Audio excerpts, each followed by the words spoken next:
Hello সবাইকে, this is me নীলপদ্ম। Welcome back to Niels world. অনেক বেলা করে ঘুম থেকে উঠেছি, তাই বিকেল থেকে ব্লগটা স্টার্ট করলাম। আর আজকে আমাদের নীল রঙে মিশে গেছে লাল। আমার এই বান্ধবী এই ফার্স্ট টাইম আমাদের বাড়ি এলো। বিকেল বেলা একটু বেরোলাম, জানি না কোথায় যাব, যেতে যেতে ঠিক প্ল্যান হয়ে যাবে আমাদের। আর এ বাবা, এখানে দেখি অনেক সবজি পড়ে গিয়েছিল এনাদের হাই রোডে, তাই আমরা একটু হেল্প করলাম।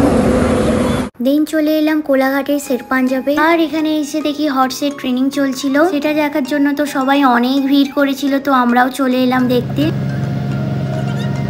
দেন দেখি এই ঘোড়াটাকে বাইরে এনেছিল, বাট আমার তো একটুও সাহস হয়নি সামনে যাওয়ার জন্য। আমার তো ভীষণই ভয় লাগে, তাই আমি দূর থেকেই বাবা দেখছিলাম।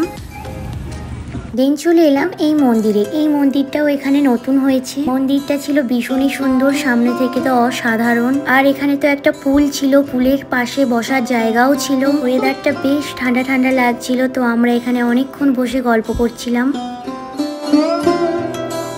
এখানের মন্দিরে ওঠার সিস্টেমটা বেশ ভালো। ভেতরে গেলাম, ভগবানকে দর্শন আর প্রণাম করে নিলাম। ক্যামেরা অ্যালাউ করে না, বাট আমি তাও ভিডিও করে নিলাম। আমাদের ভাগ্য অনেক ভালো, আমরা প্রথমবার এসেই ঠাকুরের প্রসাদ পেলাম। মন্দিরের ভেতরটা আরো অনেক সুন্দর ছিল, তোমরা গেলেই বুঝতে পারবে। আর এখানে মন্দিরের ভাইবসটা তো একদম অন্যরকমই। মন্দির মানেই তো শান্তির জায়গা। আমরা এখানে বসে অনেকক্ষণ ধরে গল্প করছিলাম। আমরা প্রণাম করে মন্দির থেকে বেরিয়ে এলাম।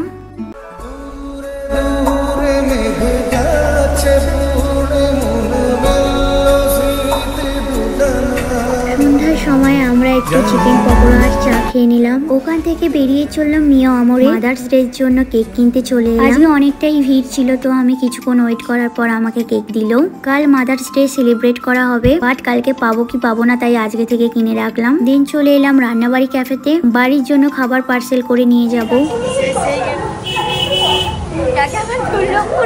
বাড়িতে আসার পর আমার ভাই বলল ওদের ওখানে নাকি মেলা হচ্ছে, সেখানে আমার মেজো মা বোন সবাই গেছে, তো আমাকেও যেতে বলল। আর এই মেলাটা হয় বীরশিবপুরের নারকেল তলায়। আমরা এখানে এসে মাঠে বসেছিলাম, বেশ ঠান্ডা ঠান্ডা হাওয়া দিচ্ছিল। আর এখন প্রায় 12টা বাজে। আর এখানে অনেক বড় করে মেলা হয়। তারপরে আমরা খেলাম সবাই মিলে মাশরুম পকোড়া। এই যে আমার বোনেরা আর আমার ভাইও এবারে এইচএস এক্সাম দিয়েছে। আমার সবটাই ভীষণ ভালো লাগে। আর এখানে অনেক রকমের ছিল, এখান থেকে এই মাল্টি কালারের পিলোটা নিলাম। আর এখানের পিকচার গুলো এক কথায় অসাধারণ ছিল। কি মেলা থেকে কিনেছি সব বাড়িতে গিয়ে দেখাবো। এখন প্রায় রাত 3টে বাজে, আর আমরা সবাই মিলে ঠাকুর মন্দিরের কাছে চলে এলাম, কারণ আর একটু পরে এখানে মালসা দেয়া হবে। এখানে 11,000-এর মতো মালসা প্রত্যেক বছর হয়।